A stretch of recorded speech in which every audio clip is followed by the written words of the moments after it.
Alexandre Berkès et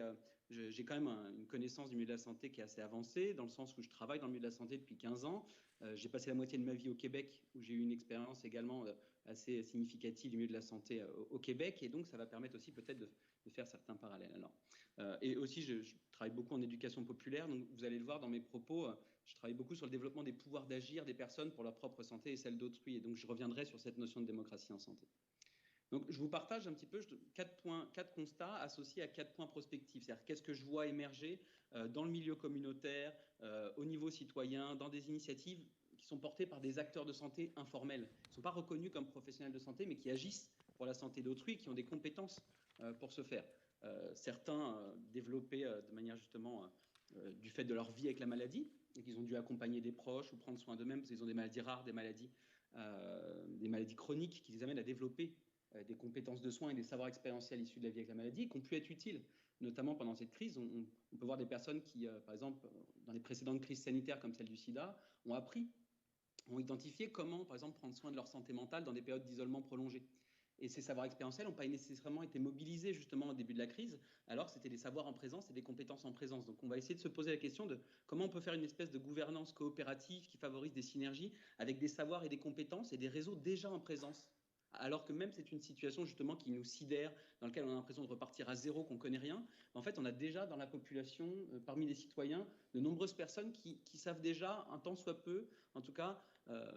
agir d'une manière qui est des fois plus compétente, plus moyen terme, plus long terme que ce qu'on est capable de faire au sein des institutions, des fois en tant que professionnel de santé.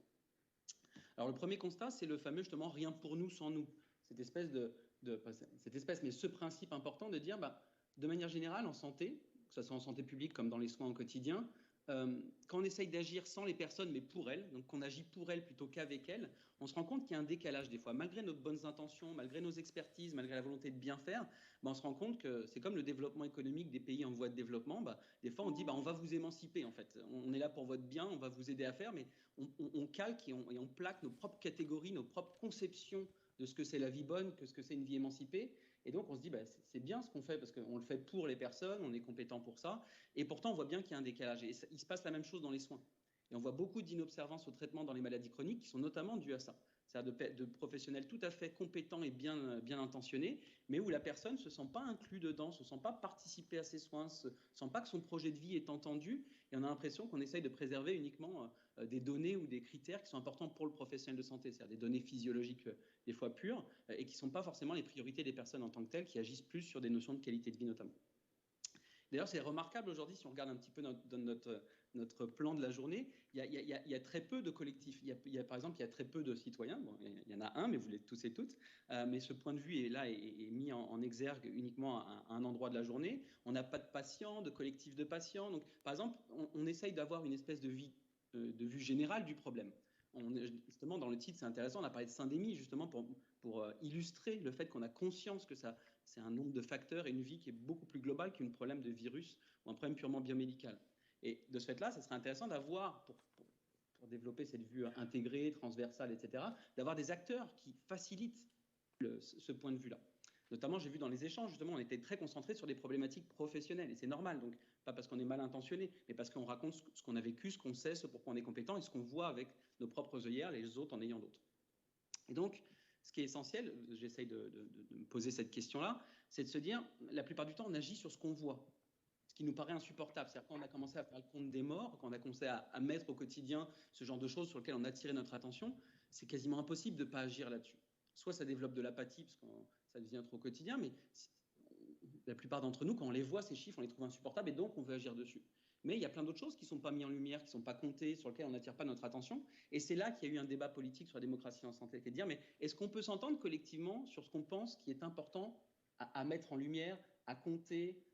sur lequel porter notre attention? Et peut-être qu'il y a beaucoup d'autres choses que les citoyens considèrent comme importantes, qu'on n'a pas mis au centre de nos points d'attention et de vigilance, et que de ce fait-là, on a moins agi sur cela. Donc un des premiers éléments de prospective, c'est de dire,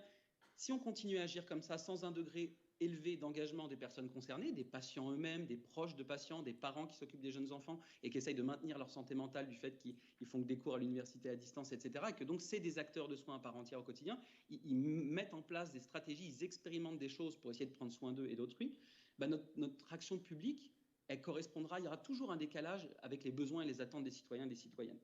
Et de ce fait-là, on sait que ça a des impacts concrets en matière de santé, c'est de manière purement conséquentialiste, le fait de ne pas travailler avec les personnes, mais pour les personnes, et ben, des fois, ils nous considèrent comme moins légitimes pour faire. Ça marche moins, on le voit bien en termes d'efficacité, que pourquoi on développe l'éducation thérapeutique des patients, parce qu'on se rend compte qu'en tant que professionnel, on n'arrive pas à répondre à l'ensemble des besoins qui permettent à la personne de prendre soin d'elle. Mais le plus important, peut-être, c'est que quand on ne le fait pas avec les personnes, il y a une espèce de remise en question symbolique de la légitimité de la prise de décision qui est collective. Et de ce fait-là, ça peut avoir un impact qui est assez majeur, parce que si justement, dans les temps qui viennent,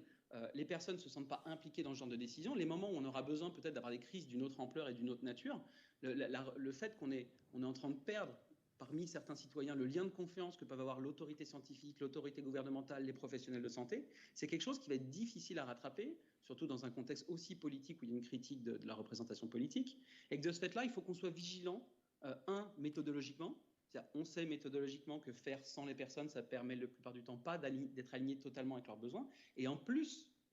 ça va nous demander d'être beaucoup plus coercitif derrière, de mettre beaucoup plus d'efforts pour essayer de les convaincre, les contourner et les faire faire ce qu'on pense être la bonne chose qui doit être faite. Et que ça a en général des effets politiques extrêmement néfastes. Donc le deuxième constat, et je vais aller plus vite sur les deux autres, le premier, c'est de dire que la majorité des citoyens, j'ai parlé avec beaucoup d'entre eux avant de préparer cette présentation, et il n'y a personne qui remet en question le fait que dans les premiers jours ou les premières semaines d'une crise, on ne soit pas en mode démocratique, démocratie directe et entière. Par contre, il y en a beaucoup qui ont considéré que dès l'été 2019, dès les premiers mois et qu'on n'était plus dans une situation d'urgence au sens strict, il y en a beaucoup qui se sont attendus à ce que la démocratie revienne, qu'on en profite. C'est une occasion quasiment inespérée, au contraire, de travailler ensemble sur quelque chose que le gouvernement n'a pas pensé. Il ne s'est pas fait élire sur la base d'ailleurs de son programme de ce qu'il ferait pendant une telle période, parce que personne ne l'avait anticipé. Et que de cette là, c'était l'occasion dans la rue, dans des espaces publics, dans des espaces adaptés, même dans les institutions, d'organiser une discussion, une mise en question qui favorisait la place et l'expression de chacun. Et même de point de vue purement stratégique et utilitariste, si on ne donne pas ces espaces d'expression et de remise en question et de mise en dialogue, on sait que ça va se canaliser à d'autres endroits qui seront beaucoup moins constructifs, beaucoup plus violents, etc. Et on sait très bien que c'est ce qu'on veut éviter. Donc, quand on a mis, justement, par exemple, si je prends la démocratie sanitaire, on a eu moins de 20% des commissions des usagers qui se sont tenues dans les établissements de santé pendant cette période-là, alors que c'est une obligation légale. C'est-à-dire qu'on se retrouve dans un moment où, encore une fois, je vous le dis, dans les premières semaines et les premiers mois, les gens l'entendent, mais au bout d'un an, les gens se disent, mais comment ça se fait que les obligations légales, on ne parle même pas de rajouter des couches de démocratie sanitaire et de démocratie en santé, qui seraient peut-être justifiées d'ailleurs par une période de crise qui est inhabituelle, mais même les entités de base pour le fonctionnement habituel ne se tenaient pas. Et que de ce fait-là, le deuxième élément prospectif que je voudrais vous partager, c'est je nous appelle collectivement à réserver ces modes de gouvernement exceptionnels, qui sont par exemple l'état d'urgence, et ces modes où on contourne par des nouveaux comités, par d'autres instances, la démocratie sanitaire ou la démocratie en santé, à de réelles situations d'urgence dans lesquelles, justement, les personnes d'ailleurs comprennent la légitimité d'agir d'une manière différente que d'habitude. Donc, c'est un peu comme la fable de si on crie trop au loup pendant un moment, la prochaine fois on criera vraiment au loup, ben on aura créé une grande partie des conditions dans lesquelles une partie de la population n'entendra plus le message et n'agira pas de la même manière qu'il s'est passé la première fois. Donc je pense que ça, c'est une des leçons qu'on peut apprendre. Je finis, c'est sur les derniers points parce que je vois qu'il me reste 1 minute. Le troisième constat, c'est à quel point il a été difficile pour un grand nombre de citoyens, et je parle même à de nombreux professionnels de santé que je côtoie au quotidien, d'exprimer leur désaccord ou leur conception d'une vie bonne très différente de celle qui était prise pour acquis dans la vie publique. Et donc, on le sait pourtant qu'en philosophie politique et dans de nombreuses sociétés, c'est que la démocratie, elle est saine quand elle est conflictuelle et constructive. C'est-à-dire qu'une démocratie saine, ce n'est pas une démocratie consensuelle. C'est une démocratie dans laquelle chaque conception de la vie bonne et de la manière de la faire advenir collectivement va pouvoir être facilitée dans son expression, catalysée, on va favoriser une mise en dialogue. Et que de ce fait-là, ce qui est vraiment important à retenir, donc là c'est pour l'élément prospectif, c'est on a une responsabilité à créer les conditions et même à favoriser l'expression des désaccords. C'est-à-dire qu'on a besoin pour notre démocratie qu'on n'ait pas cette forme de marginalisation et de barrière à l'expression de désaccords sur la question, de manière à ce que ça ne se concentre pas, ça ne se canalise pas vers des modes inadéquats par la suite. Et donc je finis avec ça qui est plus la conclusion. Un des éléments qui a rejoint beaucoup de personnes à qui j'ai parlé de cette intervention qu'on faisait aujourd'hui, c'était à quel point plusieurs étaient marqués par la subordination de la qualité de vie à la vie biologique. On a l'impression que cette période-là nous a révélé le côté profondément angoissé par la mort qui serait le nôtre, dans la culture française notamment, et qui nous amène à prendre des décisions qui sont parfois tellement irrationnelles qu'on a l'impression qu'on est tellement déterminé par nos peurs de perdre la vie au sens pur, en termes de principe, que toutes les questions de qualité de vie deviennent secondaires. Et la question qui est arrivée par rapport à ça, c'est de se poser la manière suivante, c'est pouvons-nous continuer à agir et à penser une forme de vie collective qui subordonnerait les possibilités de la vie, qu'elle soit la vie commune, hein, solidaire, joyeuse, etc., à ce qu'autorise une vie sanitairement sécuritaire, la fameuse vie du risque zéro. C'est-à-dire que, est-ce que le principe du quoi qu'il en coûte, c'est-à-dire que peu importe la qualité de vie associée, une vie en tant que telle mérite d'être prolongée. Est-ce que, dans la question qu'on peut le formuler autrement, c'est est-ce que pour survivre physiquement à un virus, c'est-à-dire autrement que comme une conjonction de matière et d'esprit dont on essaierait d'assurer la continuité, mais est-ce qu'on est prêt à voir disparaître ou se dégrader en tout cas significativement des formes de conditions politiques, culturelles et sociales qui garantissent une vie humaine qu'on considère désirable, une vie qu'on considère intéressante et désirable à vivre? Et de ce fait-là, si oui, si on pense que la vie en tant que telle, comme principe, elle suffit et elle est suffisamment légitime pour agir de la manière dont on agit, on peut continuer comme on a fait. Mais beaucoup commencent à exprimer le fait que pour eux, cette notion de vie bonne, cette notion de vie désirable, elle doit être davantage déterminante, elle doit davantage nous amener à considérer le fait qu'on doit discuter collectivement des risques qu'on décide de faire, que la science nous oriente sur l'état des faits, mais que la science ne détermine pas les actions politiques. La science nous éclaire, comme la médecine est un art qui mobilise la science, la santé publique est une dimension profondément politique qui mobilise les fruits de la science pour discuter avec les citoyens de notre rapport au risque et de ce qu'on a envie de prendre comme type de risque. Et de ce fait-là, je voudrais finir sur ce point-là qui est cette santé publique a une dimension fondamentalement politique et l'apprentissage qu'on peut en avoir, c'est qu'on a dépolitisé majoritairement le débat sur la santé publique en le restreignant sur le plan de la science, qui est un des plans principaux mais pas unique, et que ça a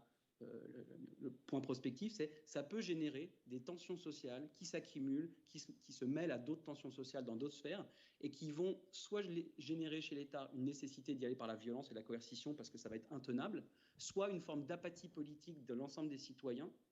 qui n'est pas non plus désirable démocratiquement et de manière que ce soit pour la santé physique, mentale et puis la prospérité et la vie bonne au quotidien d'une société. Je vous remercie pour votre attention.